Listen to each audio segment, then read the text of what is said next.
Shalom Bapak Ibu Saudara yang dikasihi oleh Tuhan kita Yesus Kristus. Berjumpa kembali di dalam program seri pendalaman Alkitab.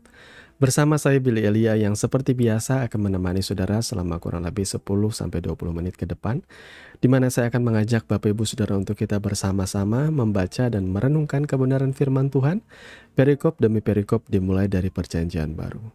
Dan di dalam seri pendalaman Alkitab kali ini kita memasuki perikop yang ke-80, yang kali ini terambil dari Injil Matius pasal 18 ayat 12 sampai dengan ayat yang ke-14. Dan saya mau mengajak kita semua untuk membaca nas firman Tuhan ini bersama-sama. Apabila Bapak Ibu sudah mempersiapkan Alkitabnya masing-masing, mari kita membaca ayat firman Tuhan di dalam Matius 18 ayat 12 sampai dengan ayat yang ke-14 dengan judul perikop perumpamaan tentang domba yang hilang. Bagaimana pendapatmu jika seorang mempunyai 100 ekor domba dan seekor diantaranya sesat? Tidakkah ia akan meninggalkan yang 99 ekor di pegunungan dan pergi mencari yang sesat itu?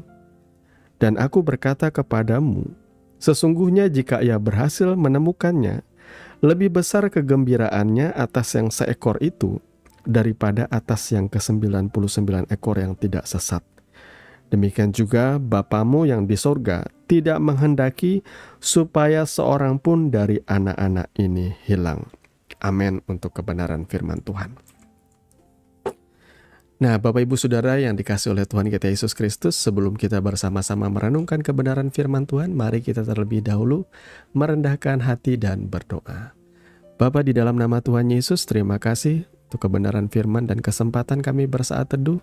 Kami percaya Tuhan, Engkau rindu setiap anak-anak-Mu bertumbuh di dalam kebenaran. Oleh sebab itu kami mohon pimpinan kuasa Roh Kudus mengurapi hati dan pikiran kami sehingga kami mengerti apa yang menjadi maksud Tuhan di dalam setiap kehidupan kami.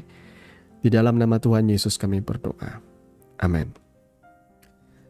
Bapak Ibu Saudara yang dikasihi oleh Tuhan kita Yesus Kristus, kalau saudara mengikuti renungan demi renungan yang ada di channel Simply Truth ID, saudara tentu akan relate karena beberapa episode sebelumnya dari Mutiara Hari ini saya ada mengupas dan membahas mengenai domba yang hilang, kemudian juga dirham yang hilang, dan juga anak yang hilang. Nah, kali ini pembahasannya hanya membahas satu bagian saja, yakni tentang perumpamaan domba yang hilang ya. Jadi mari kita lihat di sini, tidak ada salahnya kita mengulang kembali ya. Di sini kita melihat bagaimana dijelaskan oleh Tuhan Yesus. Bapa begitu mengasihi setiap manusia. Bahkan saudara yang masih hidup di dalam dosa, Tuhan rindu saudara bisa diselamatkan. Jadi tidak hanya sekedar ia rindu, Tuhan berinisiatif untuk mencari. Sebenarnya apa yang disampaikan Yesus di sini itu menggambarkan misi penyelamatannya ketika ia datang ke dunia ini ya. Banyak teolog-teolog yang menafsirkannya seperti itu, bahwa Yesus sedang membicarakan karya keselamatan dari Sang Penguasa alam semesta ini. Ia tidak rela ada satupun manusia yang binasa. Domba ini dikatakan terhilang. Ya, biasanya domba itu nyasar oleh karena kesalahannya sendiri. Dia terpisah dari kawanan dombanya, walaupun secara penjelasan domba ini adalah makhluk yang penurut. Dia mengenal suara tuannya, dengan kata lain dia mengenal suara gembalanya. Makanya di dalam Injil Yohanes itu dijelaskan mengenai gembala yang baik ya. Setiap domba-domba itu pasti akan mengenal suara penggembalanya. Dan ia akan mengikuti kemana gembalanya itu pergi. Paling tidak ia akan mengikuti kawanan domba yang ada di depannya. Lalu bagaimana seekor domba itu bisa tersesat? Bisa jadi ketika ia melangkah, ia terpeleset jatuh, mungkin menggelinding gitu ya ke bawah bukit, entah kita juga tidak tahu. Atau mungkin dia kakinya tersandung sehingga akhirnya atau tersangkut seperti itu. Sehingga akhirnya ia ketinggalan kawanan dombanya yang lain, dan ketika ia sudah membebaskan diri, kawanan domba yang lain sudah keburu jauh. Ada juga yang berkata bahwa mungkin karena ia saking menikmatinya rumput-rumputan itu, ia tidak memperhatikan bahwa kawanan itu sudah pergi dari situ. Tetapi yang paling masuk akal penjelasannya ialah biasanya domba itu tidak fokus dan tidak mengikuti kawanan domba yang lain itu karena mereka, ya itu tadi, karena mereka terjatuh atau mereka mungkin dikejar oleh pemangsa ya, predatornya, seperti serigala di alam liar, yang mungkin juga ada singa atau hyena, kita tidak pernah tahu, saudara. Jadi mereka terpisah dari kawanan domba yang lain. Tapi bisa juga karena dombanya sakit. Ketika ia sakit, ia jadi seperti berhalusinasi seperti itu ya. Dia pikir dia masih ada di tengah-tengah kawanan domba, ternyata tidak. Dia bahkan sulit melangkah, sulit berjalan. Nah, ini adalah gambaran dari manusia yang jatuh ke dalam dosa. Gambaran dari kita yang rusak gara-gara kesalahan kita sendiri.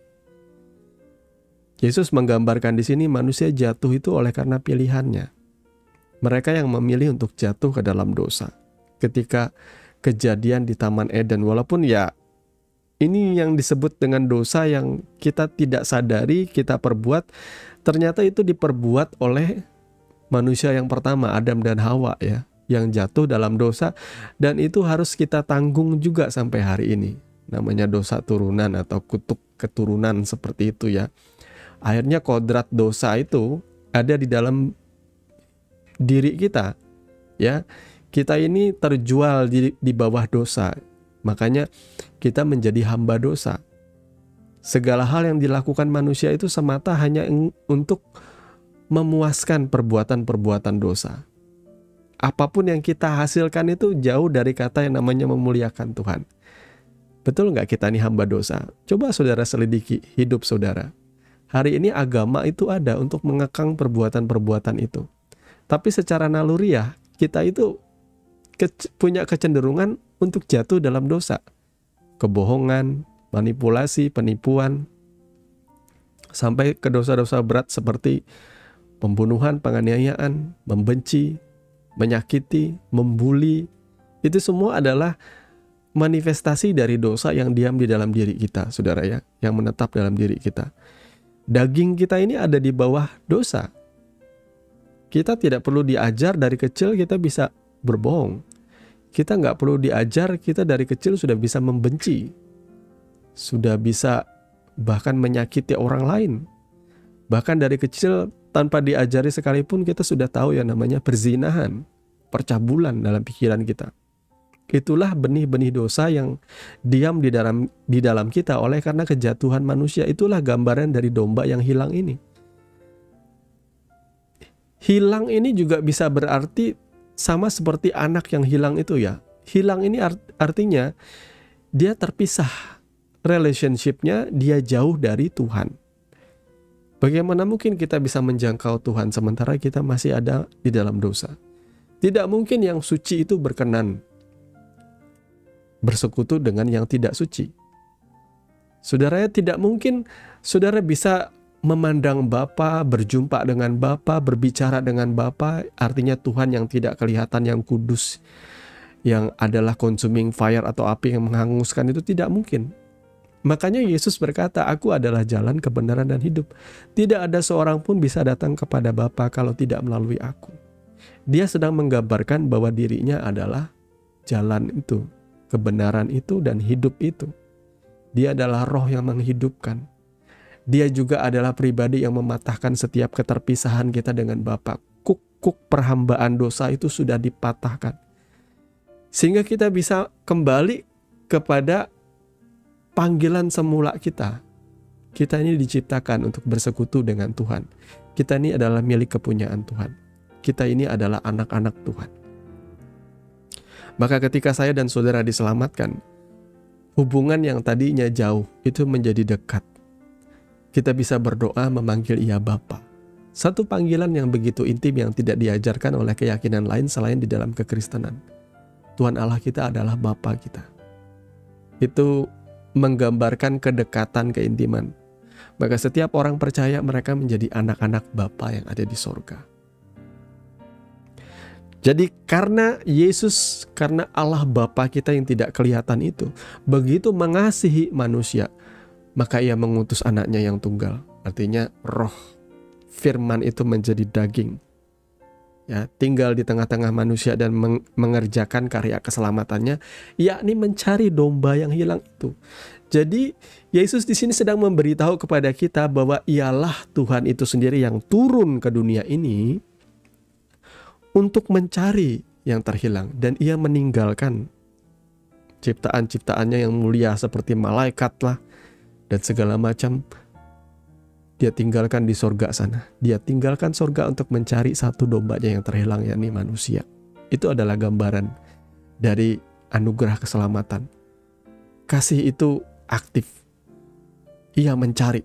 Ia tidak hanya sekedar menunggu, tetapi ia mencari. Dan sembari saudara mendengarkan kebenaran firman Tuhan ini, entah kenapa, entah mungkin kebetulan saudara menyetel YouTube dan tiba-tiba ada thumbnail saya di sana, dan ketika saudara memencet itu kemudian saudara mendengarkan pengajaran firman Tuhan ini. Tahukah saudara, saat ini Tuhan Yesus sedang memanggil saudara.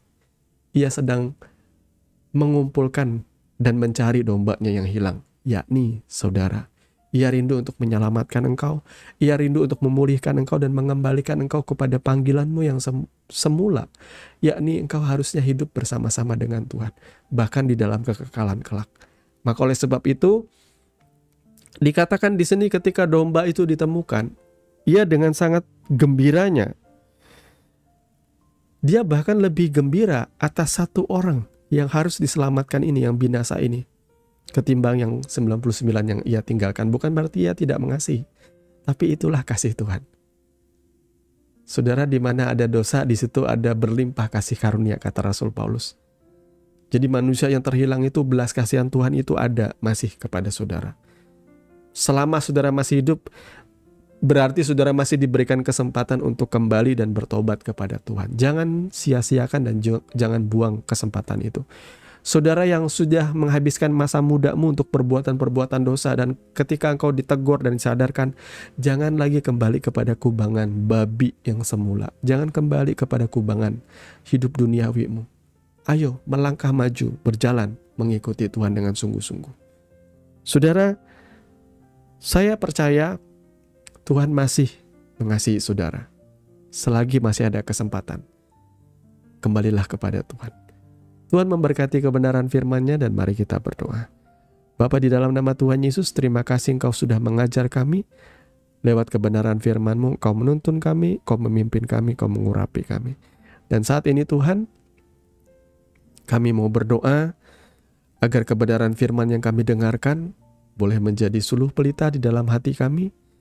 Tuhan, tolong kami juga menyadari bahwa Tuhan begitu mengasihi hidup kami. Ajar kami untuk tidak menyia-nyiakan Tuhan. Tuntun kami Roh Kudus setiap hari, agar kami boleh mengerjakan keselamatan itu dalam rasa takut dan gentar akan Engkau Tuhan. Terima kasih Bapa, kami mengucap syukur kepadamu. Di dalam nama Tuhan Yesus kami berdoa. Amin. Bapak Ibu Saudara yang dikasihi oleh Tuhan kita Yesus Kristus, kami sungguh bersuka cita dan percaya bahwa saudara memiliki kerinduan untuk bertumbuh di dalam kebenaran, sehingga saudara tidak jemu-jemu untuk bersekutu bersama-sama dengan kami lewat saat teduh saudara secara online, ya, lewat channel ini. Terima kasih untuk Bapak Ibu Saudara yang sudah mengikuti kami dan juga mendoakan kami di dalam doa, agar pelayanan kami boleh menjangkau dan menjadi berkat bagi banyak netizen, orang-orang percaya, bahkan orang-orang yang tidak percaya di luar sana. Akhirnya saya Billy Elia pamit. Sampai bertemu lagi di seri pendalaman Alkitab yang berikutnya. Kasih karunia di dalam Tuhan kita Yesus Kristus menyertai saudara sekalian. Shalom.